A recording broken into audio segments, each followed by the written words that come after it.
How small can Chinese characters be while still being legible? How much information do they contain per unit area? And what can a big Rubik's Cube teach us about Chinese characters?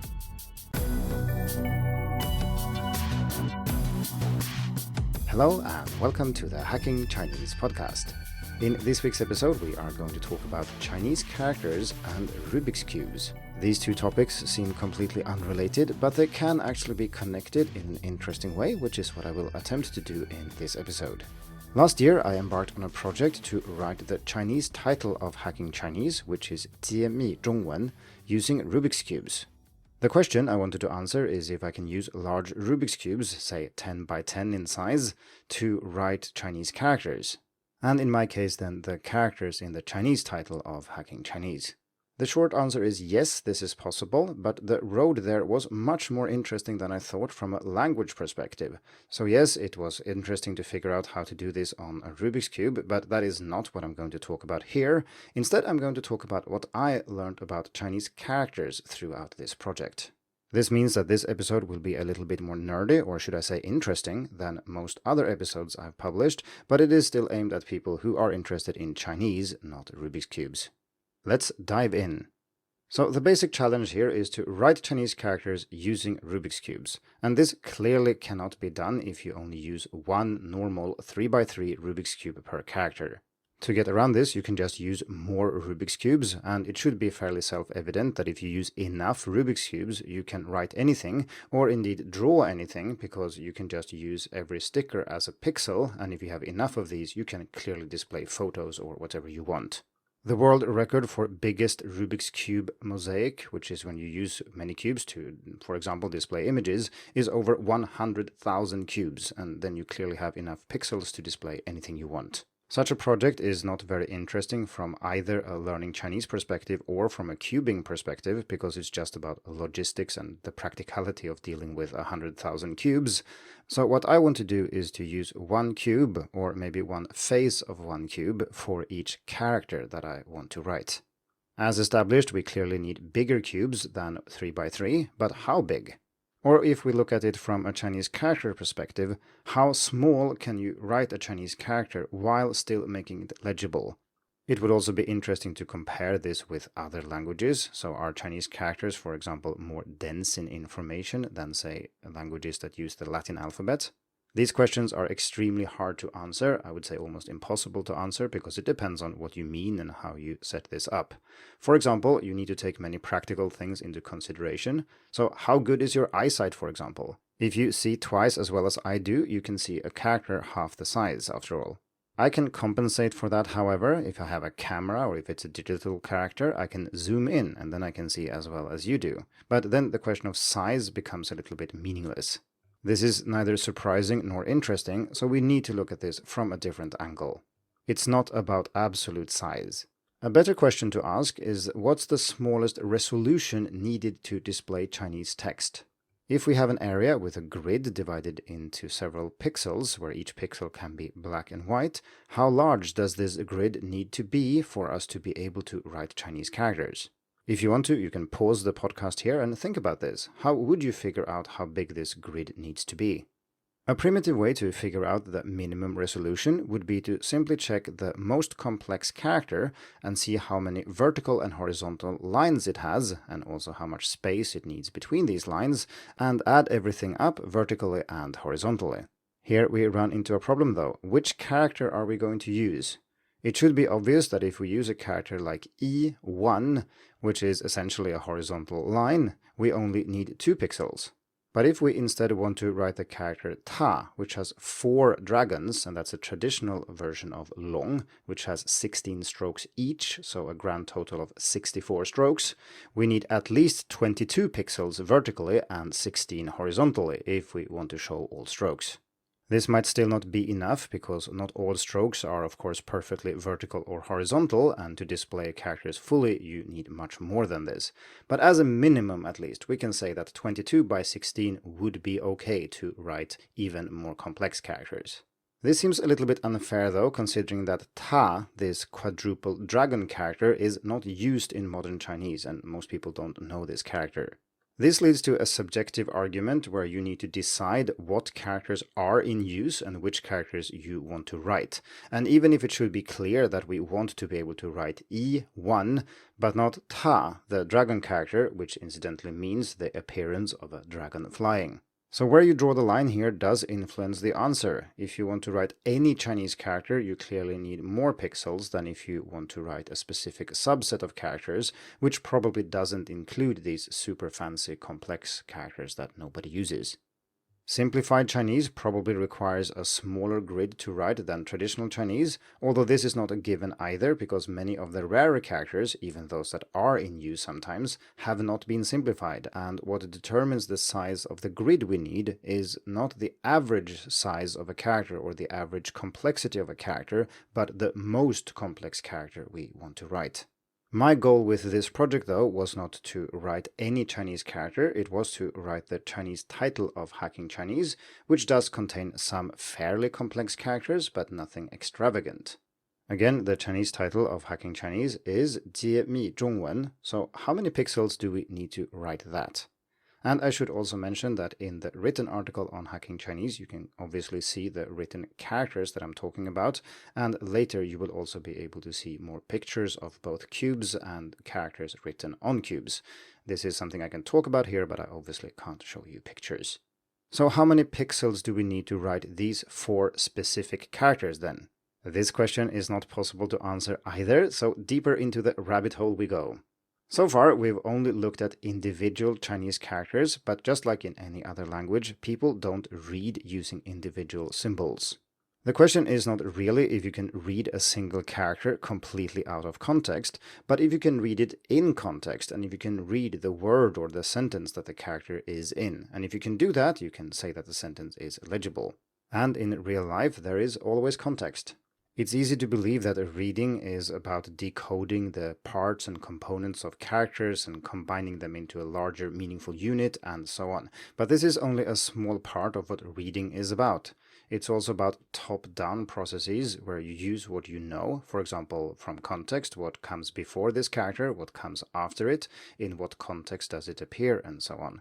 And so, for example, when you read in English, you don't read every individual letter, you don't need to. You don't even need every word because you can figure out what word is supposed to go somewhere and your brain just fills it in. You don't need to actually decode every single line of every letter to be able to read. Indeed, nobody does that, and if you did, you wouldn't be able to read. In most cases, this kind of top-down processing, where you use what you already know and rely on context and so on, is much more powerful than relying on bottom-up processing, where you kind of decompose or decode the actual letters and symbols and glyphs used to write.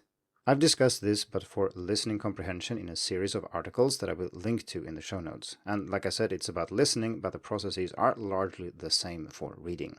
The upshot of all this is that in many cases you can read a Chinese character without even seeing it, so the answer would seem to be you need 0 pixels to write some characters.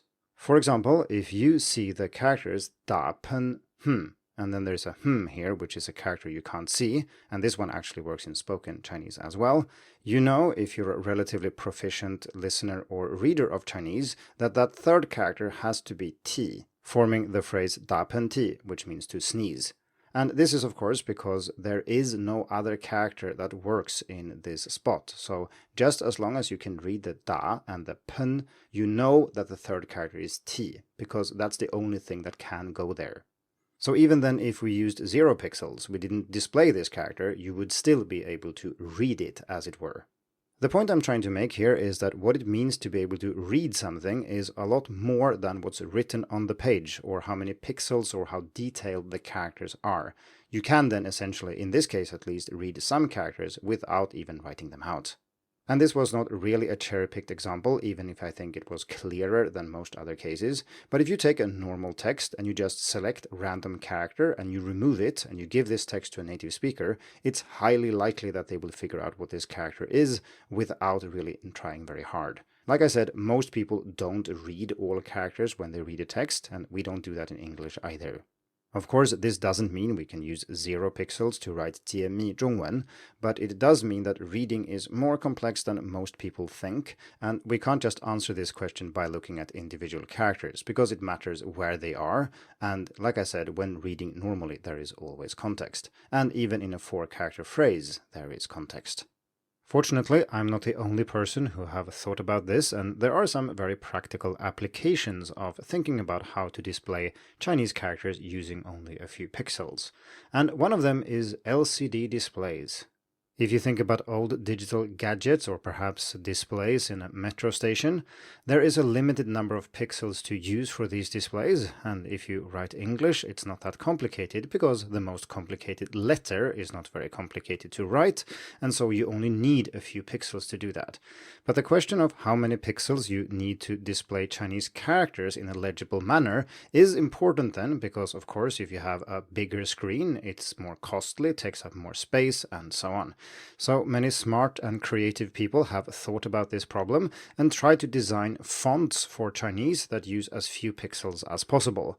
And we can know then that the lower bound is, say, something like 2 by 2, which obviously is not enough, but it was enough to display the character E1, and the upper bound, which should be something like 22 by 22, which is enough to display even complex characters like ta we discussed earlier. Where exactly is the sweet spot between these two extremes then? Is it 18 by 18 maybe? Or can we go as low as 12 by 12 perhaps? Or maybe even 8 by 8?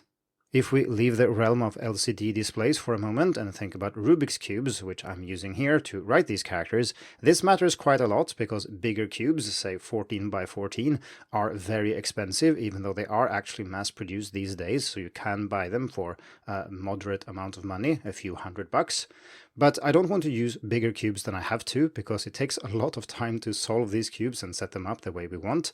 And like I said, they also cost a lot. So if I can use 12 by 12 instead of 14 by 14, I would like to do that. And if I can use 8 by 8 instead of 12 by 12, that's great. So we need to figure out how big the cube needs to be able to write what we want to write. I do think that there is a general answer to the question of how small you can write Chinese characters while they are still legible, or how few pixels you need. And if you want to pause and think about this for a bit and maybe guess what you think the answer is, please do so. Of course, taking into account what we have talked about so far. So we're talking about text in general in Chinese for native speakers. As we have seen, reading is a lot about top-down processing, guessing, relying on context and so on, and native speakers are generally much better at this than second language learners. In the written article on Hacking Chinese, I've provided images so you can see what Chinese characters look like written with different types of fonts. For example, you can see the Chinese title of Hacking Chinese written with a 16 by 16 font, and also a longer, more coherent text written with the same font. And I've also provided links to these fonts if you want to try them out yourself. Here on the podcast, I will just comment on the different sizes. So 16 by 16, for example, is clearly legible, and I think even beginners who see characters they have learned displayed with a 16 by 16 font will generally recognize them, and 16 by 16 is definitely enough. We can go smaller though. As mentioned, I could just use 16 by 16 Rubik's cubes to write 解密中文, but this has several issues and it would be intellectually unsatisfactory to just stop here because it's enough, when we can in fact go much lower, which would also save me money because one of these cubes costs $500, and if I need 2 of them, we need $1,000 just to complete this project, which seems unnecessary. And like I also mentioned, solving a 16 by 16 Rubik's cube takes a lot longer than solving, say, a 10 by 10 Rubik's cube, so I don't want to spend more hours solving Rubik's cubes than I have to. Our next stop is to decrease by 4 pixels to 12 by 12, and this turns out to be fairly legible too for a vast majority of characters. And I think if you are an intermediate student of Chinese and you've read some texts and you see something written with these kinds of fonts, 12 by 12, it will be perfectly legible for you. There might be a few characters which look a little bit off, but I don't think that this should pose much of a problem. Reading characters with this font requires some familiarity with components, because not every component in every character can be written out clearly, but like I said, I still think it's clear enough that most students of Chinese will be able to read text written with this font. And again, I provide links to the fonts in the article, and you can check them out yourself if you want to, or just check the pictures where I use them. Let's keep going, and there are in fact many Chinese pixel fonts which are 8 by 8 or 7 by 7 and which are still legible, at least if you're a proficient reader of Chinese. Here though, I think we've passed what makes sense for most learners of Chinese, so if you're a beginner, these fonts make little sense unless it happens to be a very simple character. And some components look very different from what they do in a character normally. And that means that the only way that they make sense is if you zoom out and don't try to read all the individual strokes, which, as I've said earlier, is what native speakers and proficient readers do anyway. And so the limit for legibility seems to be 8 by 8 or perhaps 7 by 7 with some guesswork and context. If we use a 7 by 7 font to display 解密中文, we can see on these characters that they look a little bit off, and I think that if you're a learner and not very familiar with characters, you will not be able to read these. You basically need to know what they mean in context, or you need to know that there are no other characters that look similar to this, and you can therefore guess which character it is. So in 解密中文, the first two characters are much more complex than the latter two, and 中文 can actually be written with much fewer pixels than the first two characters. And here we get into more project-specific things. I do, after all, want to write the Chinese title of Hacking Chinese, not any text. And we can then see that 中文 can actually be written using only 5 by 5 pixels, because both characters are fairly simple. You don't really need much creativity or be a professional pixel font designer to be able to write 中文 using only 5 by 5 pixels per character either. If you try it out, I'm sure you will be able to write something that most people can read. Both these characters are fairly symmetrical and don't contain any fancy components you need to simplify or anything. If you want to see what this looks like on a 5 by 5 Rubik's Cube, I've included pictures in the written article on Hacking Chinese.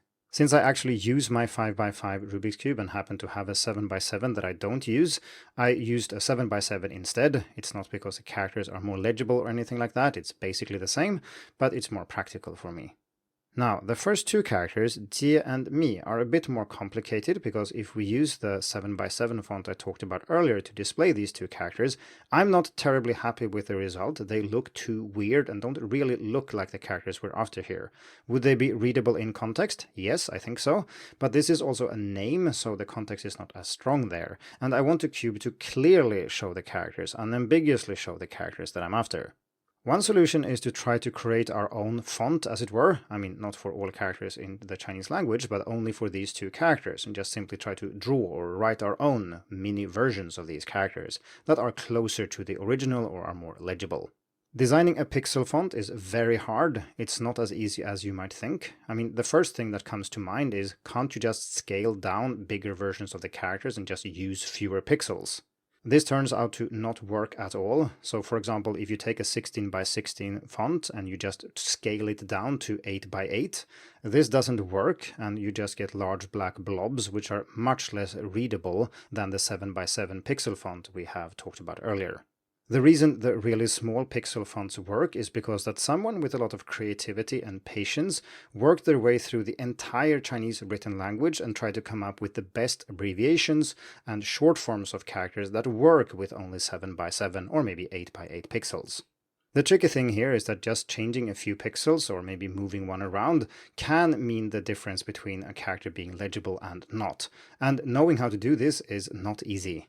Another complicating factor for me is that on a large Rubik's Cube, the edge and corner pieces are much bigger than all the other pieces. And this is for mechanical reasons. If you're going to be able to turn the puzzle without pieces falling out, the only way to achieve this is by having everything on the edges being much bigger. This is relevant for this project because if we have a 10 by 10 Rubik's Cube, it's not actually a grid of 10 by 10 pixels. Well, you do have 10 by 10 pixels, but all the edge pixels are actually rectangles, which are almost exactly 2:1 aspect ratio. And this means that, for example, any pixel on the top will be twice as high as it is broad, and any pixel on the left or right edge will be twice as wide as it is high.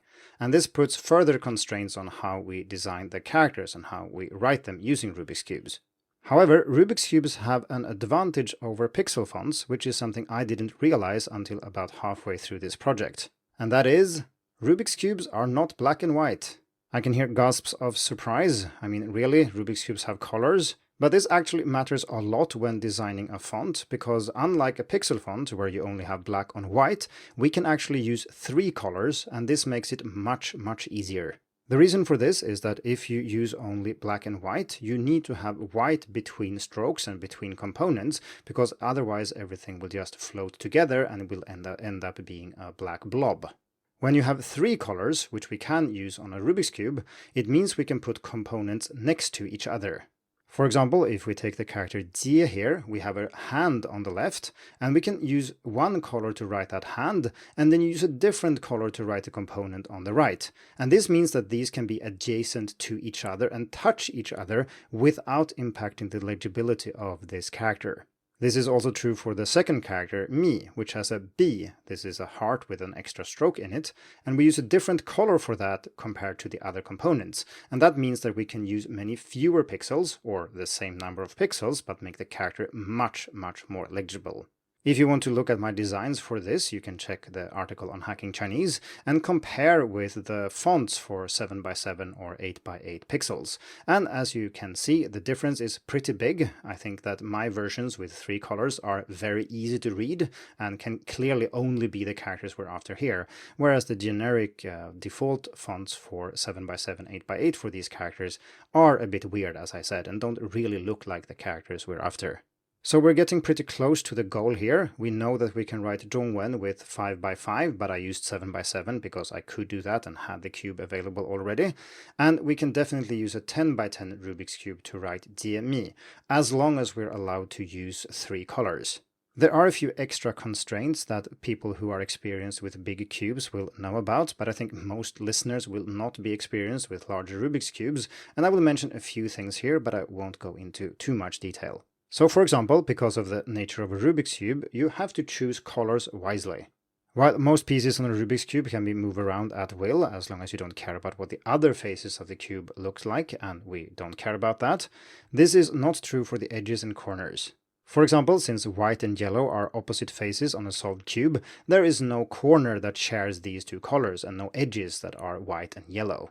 Unfortunately for us, this means that some high contrast versions, where you have either a dark background and a light character, or a light background and a dark character, are not really available to us. And I ended up choosing the best color pattern I could come up with, but this is maybe less than ideal, because, for example, having white on yellow is possible, but not very easy to read in certain lighting. Ideally, it would be nice to have white and yellow as backgrounds on 2 adjacent faces, but alas then, this is not possible on a normally constructed Rubik's Cube. It's also worth noting that the order of the cube matters, so if it's an even number, such as 8x8 or 10x10, the centers can be moved around, but on an odd-ordered cube, such as 7x7 or 9x9, the centers are fixed and cannot be moved around. On cubes of an odd order, such as 7x7, we also have natural center lines. So for example, we have a column which is in the exact middle, and we have a row which is on the exact middle as well. Whereas on a 10x10, there is no one row or column that is in the exact middle, instead we have 2. This matters quite a lot, because if you want to write a character like Zhong, which has a middle vertical central stroke, this is really easy to do on a 7x7, but on a 10x10 it would be pretty awkward, because it would have to be twice as big, or it would have to be off-center. This is as much detail as I'm willing to go into this episode, but I ended up with a 7x7 for Zhongwen and a 10x10 for Jiemi, and I think the result turned out pretty nicely, and you can check the cover image of this episode for the final result. Since I know some people will ask if I don't mention this, I should also say something about how to do this on a Rubik's Cube. Like, I'm not going to teach you how to do it, but essentially if you can solve a 4x4 Rubik's Cube, you can also solve a 10x10. It's exactly the same principles and it's not much harder. It just takes a lot longer to do because you have so many pieces to solve. Essentially, what this means is that you learn the principles you need when you solve, say, a 4x4 or 5x5, and you can then just apply exactly the same principles on very big cubes, and then you can, like I said earlier, just move pieces around more or less as you want. And you can then, instead of solving the cube, you just move them around to the pattern that you're after, which in our case is the Chinese title of Hacking Chinese. I'm very happy with the result. It took way longer to achieve than I thought it would, but the project also taught me a lot of things I didn't expect, and particularly then things related to Chinese characters, to readability of very small fonts, and font design. As mentioned in the introduction, Rubik's cubes and Chinese characters seem to be completely separate, but by trying to use the former to write the latter, I learned much about both and also enjoy the process. And I hope you've learned something too and enjoyed hearing me talking about it. Thank you for tuning in to the Hacking Chinese podcast. If you like this episode, please share it. More information and inspiration about learning and teaching Chinese can be found at hackingchinese.com. See you in the next episode, and until then, good luck with your studies.